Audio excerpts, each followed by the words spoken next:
السلام عليكم. هذه واحد البروجي زوين. المهم الا بغيتي تبريكولي على راسك وبغيتي تجيب الصرف، هذه واحد البروجي زوين. وتنهضر مع الناس اللي فيهم النفس، وكنهضر مع الناس اللي ما باردينش كتافو، وتنهضر مع الناس اللي بغا يقلبوا على طرف ديال الخبز حلال. اما دوك اللي عندهم الطاقه السلبيه والله ما دير وهذه، سير اخويا راه ما غاديش دير. سير اخويا راه الحياه راه ما مزياناش، صافي مزيانه عجبتك هاد الهضره. تنهضر مع الناس اللي عندهم طموح وعندهم امال وفيهم النفس وما باردينش كتافهم، وبغا يجيبوا واحد الطرف ديال الخبز حلال. اللي بغا يعاون والديه ولا بغا يعاون راسو ولا هادي، غنعطيكم واحد الفكره زوينه بزاف. كنقول لكم تواصلوا معايا وغنعطيكم واحد الافكار اللي هما يعني ما كيكلفوش وزوينين، وتبريكولي بهم يعني غير راسك، ما تحتاج تمشي تخدم مع شي واحد ولا، وتجيب واحد الطريف ديال الخبز. هاد الفكره هذه هي العين ديال الباب، العين ديال واحد العين تتندار بحال كاميرا بالجاج كتندار في الباب. هاد العين هذه كتقام ب6 دراهم ولا 7 دراهم باش تتقام، وتتركب ب50 درهم.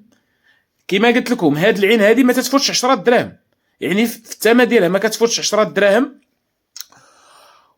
وكتركب ب1000 ريال، يعني غتدي معك واحد الشينيور غادي تقبل الباب وتركب ديك العين. راه ساهله في التركاب. دخل اليوتيوب ولا اجي هضر معايا نعطيك فيديو طريقه التركيب ديالها كي داير.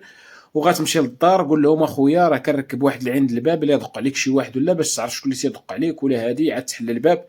واش فهمتي؟ وهذه مزيان، فكره مزيانه. حتى صحاب الديور ديروا هاد العين راه مزيانه. راه كيدق عليك بنادم وانت ما عارفش واش شفار واش هادي، يعني هاد العين راه مزيانه صحاب الديور، ومزيانه البنادم اللي بغى يضرب بريكول وبغى يخدم على راسو.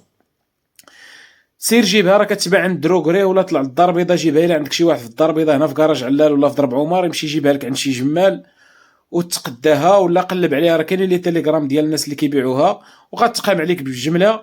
وشري شينيور راه دايره 300 درهم، شينيور دايره 300 درهم فيسوز، يعني بالباتري ديالها ما تحتاجش كاع لا صارج ولا هذه، فيها جوج الباتريات.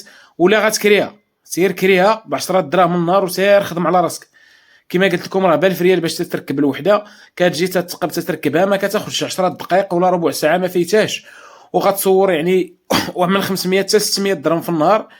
غير توكل على الله وراه ربي ما يخيبكش.